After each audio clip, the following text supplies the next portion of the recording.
मुख उनका पवित्र होता है, पवित्रकारी होता है। ऐसे भक्तों की, संतों की जूठन खाने से भक्ति में रुचि बढ़ती है, भगवान में निष्ठा होती है। इतना पवित्र भक्ति प्रदाता होता है संत का शीत प्रसाद। संत का शीत प्रसाद परम पावन पवित्र, उसको लेने में तुम लोग घृणा करते हो। काम विवश कामनी के पीवत अधरन लार चुचात, कामनी के होठों की लार तुम पीते हो और भोजन पर माखी मूतती है, ताहू रुचि सो खात। मक्खी भोजन पे बैठ जाती है, उसी में मलमूत्र का त्याग भी करती है, वो तुम खा जाओगे और संतों की झूठन से घृणा करते हो। भक्तन को चरणोदक अचोत अभिमानी जर जात, भक्तों का चरणामृत परम पवित्रकारी होता है, भक्ति प्रदाता होता है, मन को आह्लादित करने वाला होता है, वो तुम चरणामृत संतों का नहीं लेते और तुम अपने आप को ब्राह्मण कहते हो। स्वपच भगत को भोग ग्रहित करी बामन ताही डरात, और बाजदार की पांति ब्याह में जेवत विपर बरात। ऐसे लोगों की बारात में तुम चले जाते हो ब्राह्मणों, खाने के लिए महानी परहेज करते कि एक तरफ मांस भी बन रहा है। ये नास्तिक लोग हैं हमारे जजमान, मांसाहारी है हमारे जजमान, उनकी बारात में बैठ करके उन ऐसे मांसाहारी लोगों के साथ बैठ के खा लेते हो और भक्तों के झूठन से घृणा करते हो। और एक मैं स्वपच भगत है, यदि उसका भी झूठा खा लूंगा, झाड़ूदार का भी मैं झूठा खा लूंगा, यदि वो भगवान का भक्त है। स्वपच भगत को भोग ग्रहत हरि बामन ताही डरात, और तुम लोग छूने में भी डरते हो, भगत की महिमा नहीं जानते। जो प्रभु का भजन करते हैं वो सदा पवित्र होते हैं, जाति पात पूछे नहीं कोई, हरि को भजे सो हरि को ही। भक्ति में जात भेद ना करो, ये ना सोचो ये संत है न जाने किस किस जाति के हैं, हम ब्राह्मण हैं, हम इनका झूठा कैसे खा लें, पता नहीं कौन जात के हैं। ये सब संत हैं, सब परम पवित्र हैं, जाति आश्रमों से ऊपर उठे हुए हैं, ये परम वैष्णव हैं, ये अच्युत गोत्री हैं, ये वैष्णव जाति के हैं, ये सब प्रभु के परम लाडले प्यारे हैं। इनके साथ बैठकर तो श्री हरि भी इनके साथ बैठकर खाना पसंद करेंगे। ग्वाल बालों की झूठी भगवान ने खाई है, अहीर थे वो सब, भगवान ने सबके झूठन खाई है। क्यों? सब प्रभु के प्रेमी थे, सब प्रभु का चिंतन करते थे। ये परम पवित्र है साधु, इनमें जाति दोष नहीं देखो। ये ना सोचो हम सब ब्राह्मण हैं, ये पता नहीं किस जात के हैं, हम इनका झूठा क्यों खाएं। और आगे कहा, भेंटत सुत ही रेंट मुख लागत, मुख पावत जड़ जात।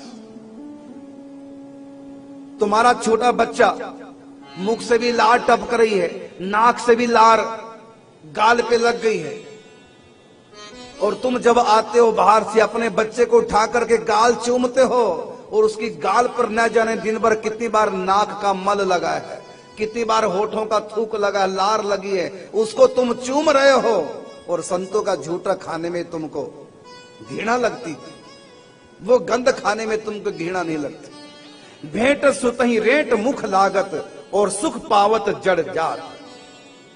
हरि के भक्तन के पाछे डोलत हैं हरि गंगा अकुलात। इन संतों के पीछे पीछे तो तीर्थ भागते हैं पवित्र होने के लिए। लोगों ने हम में स्नान करके हमको अपवित्र कर दिया, ये प्रभु के प्यारे संत आए, हम में स्नान करें, हम भी पवित्र हो जाएं। तो पवित्र होने के लिए तीर्थ भी इन संतों की गुलामी करते हैं, इनकी बाट जोहते हैं, इनकी चरण रज में। जब संत नहीं तीर्थ में गए, अपने अपनी समाधि में बैठे भजन कर रहे हैं, तो ये तीर्थ इनके चरणों की रज लेने के लिए आते हैं, पवित्र होने के लिए। सबको पवित्र करने वाले तीर्थ भी जब लोगों के स्पर्श से अपवित्र हो जाते हैं, तब ये तीर्थ भी इन संतों के चरणों की मांग करते हैं। ये संत मुझ में आकर के स्नान करें, हम पवित्र हो जाएं। और तुम लोग इनकी झूठन लेने में, शीत प्रसादी लेने में घृणा करते हो। कबीरा मन निर्मल भयो जैसे गंगा नीर, पीछे पीछे हरि फिरे कहत कबीर कबीर। पीछे पीछे लगे सब तीर्थ संतन के चरणन, क्या गंगा क्या काशी। लक्ष्मी मेरी अर्ध शरीरी सोई संत की दासी। और ऐसे संतों की शीत प्रसादी झूठन लेने में तुमको घृणा लग रही है। साधु चरण रजमांज व्यास से कोटिक पतित समात। कितने पतित इन संतों का के चरणों का आश्रय लेकर के पावन हो गए, परम पवित्र हो गए। ये इन संतों का तो रोम रोम पवित्र है। स्वामी रामकृष्ण परमहंस देव कैंसर गले का थूकते थे एक पीकदानी में। कितना अपवित्र होगा सोचिए। एक तो गले का कैंसर, फोड़ा, गला हुआ, पका हुआ, मवाद निकलती मुंह के रास्ते बाहर, थूकते थे। सोचिए कितनी अपवित्र होगी आपकी दृष्टि में। लेकिन नरेंद्र नाम का एक गुरुनिष्ठ बालक उस कटोरे से ही पी गया पूरा पीक कैंसर। ये क्या किया? जब होठ के लगाया था तो नरेंद्र, और जब पी लिया वो पीक तो बन गए स्वामी विवेकानंद जी। कितनी निष्ठा थी गुरु के प्रति। लोगों ने कहा कैंसर है, वो कहता नहीं, मेरे गुरु तो तन मन से पवित्र हैं। ये तो उनका खेल चल रहा है, यहां कहां अपवित्रता है। ऐसे समर्थ गुरु रामदास, इनके प्रति कितनी संत निष्ठा है मैं देखता हूं। उनके एक शिष्य थे कल्याण दास, उनसे बड़ा प्रेम करते थे और शिष्यों से कम करते थे। शिष्यों को शिकायत हुई गुरु जी से, गुरु जी हम आप कितनी सेवा करते, हमसे आप इतना प्रेम नहीं करते, उससे आप प्रेम करते हैं कल्याण दास से। कहा बेटा तुमको नहीं पता, उसकी मेरे प्रति बड़ी निष्ठा। गुरु जी हम कम करते हैं क्या? वो तो बल्कि आपकी सेवा में भी नहीं, वो तो दूसरी बाह्यरंग सेवा करता है, हम तो आपकी अंतरंग सेवा करते हैं। आपके सिर की मालिश करते हैं, आपके कपड़े धोते हैं, वो तो दूर की सेवा करते, हम तो आपके बिल्कुल पास हैं। उसका अधिक प्रेम कैसे? कहता बेटा बाद में बताऊंगा, मेरी टांग में दर्द है।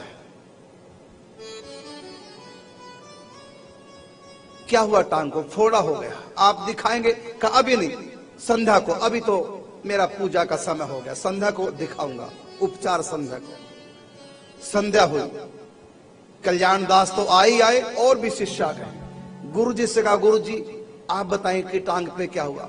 उसने कहा बेटा विष फोड़ा हो गया। ये क्या होता है विष फोड़ा? ये बेटा ऐसा फोड़ा होता है, इसमें एक अंदर कील सी बन जाती है, चारों तरफ मवाद इकट्ठी होने लग जाते, दर्द बहुत होता है। जब तक ये कील नहीं निकलती, फोड़े के भीतर पक जाती है, तब तक ये फोड़ा ठीक नहीं होता, रिएक्शन हो जाता है। इसको कैसे कील को निकाले? बेटा दबाने से निकलती है, लेकिन टांग में दर्द इतना ज्यादा है, दबाओगे तो और दर्द होगा। फिर इसका इलाज क्या है? इसका इलाज है यदि कोई फोड़े के ऊपर मुंह लगाकर ऐसे शक करे, चूस ले, वो कील निकल सकती है। अब किसकी हिम्मत जो फोड़े के ऊपर मुंह लगा करके और मुवाद चूसे, वैकम करे? किसकी इतनी हिम्मत? सब पीछे हट गए। कल्याण दास ने कहा गुरु जी मैं करूंगा एक काम। तो पट्टी को हल्का सा थोड़ा सा ऊपर खींच कर कहा बेटा ये देखो काला काला सा दिख रहा है ना, थोड़ा सा बस यहां मुंह लगाओ और चूसो जोर से। पहले मैं नाखून से थोड़ा सा हटा देता हूं इस कालेपन को, फिर चूसो। टांग आगे कर दी, थोड़ा सा हल्का सा कपड़ा हटाया पट्टी का, और काली काला सा जो था उसको नाखून से दूर किया। बेटा देखो देखो दिख रहा है ना, थोड़ा पीला पीला सा निकल रहा है, यहां मुंह लगा के चूस लो फोड़े को, पूरी मैल बाहर आ जाएगी। कल्याण दास जी ने मुंह लगाया और चूसना प्रारंभ किया। इतना मीठा, इतना स्वाद। गुरु जी बड़ा स्वाद है। बेटा बस हो गया ना गुरु जी, पूरा चूसूंगा, पूरा चूसूंगा, बस बेटा हो गया। और दरअसल था क्या, वो फोड़ा नहीं था, वो पका हुआ आम बांध लिया था पट्टी से टांग पे, वो तो परीक्षा करनी थी। बाद में पट्टी खोली तो आम की गुठली, छिलका बचा सारा, चूस गए थे आम, इतना स्वाद आम। तो स्वामी जी ने कहा अपने सब शिष्यों से देख लिया, भले आम था लेकिन किसी को पता थोड़ी था ये आम है, सबकी दृष्टि में तो फोड़ा था। क्यों चूस लिया इन्होंने फोड़ा?